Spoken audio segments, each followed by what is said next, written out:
What's up, everyone? Chisa's full kit is finally here, and oh man, Kuro might have just created the most complex Havoc resonator we've ever seen in Wuthering Waves. She's got insane AoE, self-sustain, crowd control, burst healing, and some of the highest skill multipliers we've seen yet, all packed inside this chainsaw-wielding monster of a DPS. So in today's video, we're breaking down everything: her kit, mechanics, resonance abilities, Forte passives, her meta fit in 2.8, and of course, whether she's worth your pulls or not. Let's jump right in. Chisa's normal attacks might look simple at first, but trust me, this girl's combos are next level.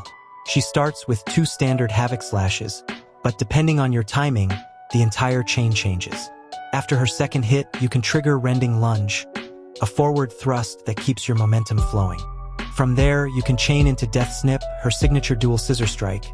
It slaps enemies twice and heals your entire team for around 8 to 10% of her attack.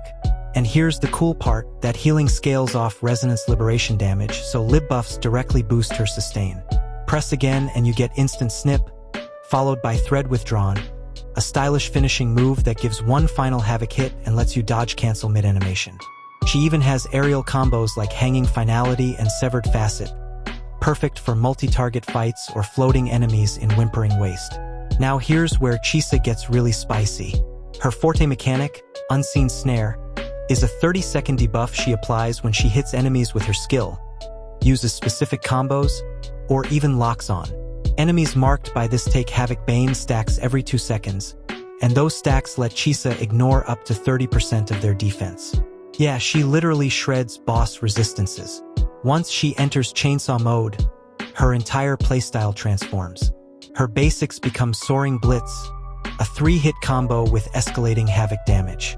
Holding the attack button lets her unleash Discordance or Fall Tone, massive AoE follow-ups that end with Soaring Eradication, a burst that consumes all her chainsaw energy to deal ridiculous damage while granting shields to allies.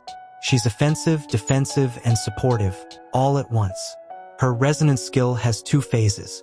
At base level, it's Eye of Unraveling, a single Havoc slash that extends your combos and can be used midair. But once her chainsaw meter hits 100, that same skill morphs into Serrated Loop, and this is where the fun begins.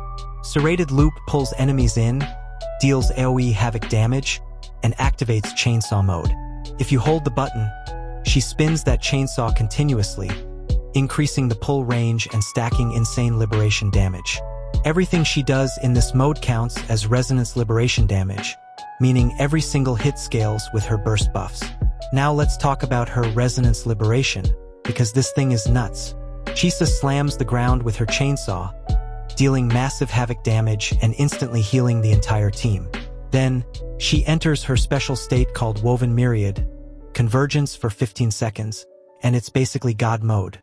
During this state, Soaring Blitz and Eradication get a plus 120% damage multiplier, and each point of her chainsaw ring consumed adds another 120% to that damage.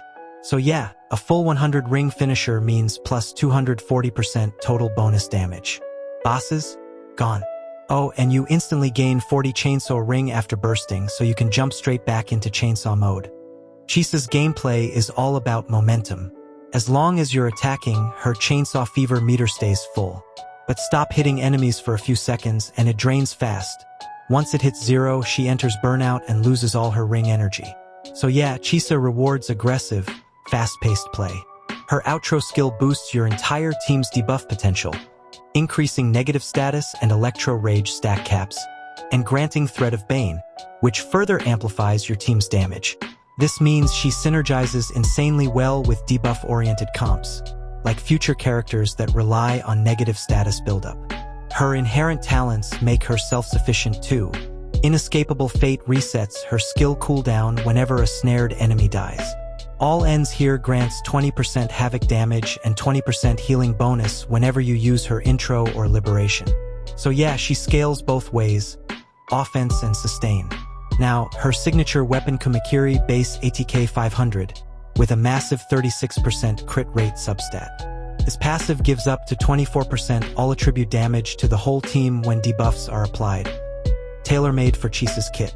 For F2P players, Lustrous Razor, Wildfire Mark, or Verdant Summit are all solid alternatives. And And for echoes, go with the Strings of Fated Collapse set. It gives plus 20% ATK and plus 25% Havoc damage after applying Havoc Bane, perfect for maximizing her burst windows. So, where does Chisa fit into the 2.8 meta? She's not designed for current Zhuzhi or Jinshi teams. She performs decently in Cartethia comps, but it's not a massive jump over Arrow Rover unless you've got her signature weapon. With it, she's about 7% stronger than Arrow Rover. Without it, she's mid-tier. But, and this is important, Chisa is a long-term investment. Her kit screams future synergy. Once more debuff-based characters arrive, she's going to explode in value. So that's everything we know about Chisa, her kit, weapons, and her place in the current and future meta. What do you guys think? Are you pulling for this Havoc Queen? Or saving for someone else down the line? Let me know down below in the comments. And if you enjoyed this breakdown, don't forget to like, subscribe, and hit the bell for daily Wuthering Waves updates. Right here on the channel. This is Kashiro Gaming, and I'll see you in the next one. Peace.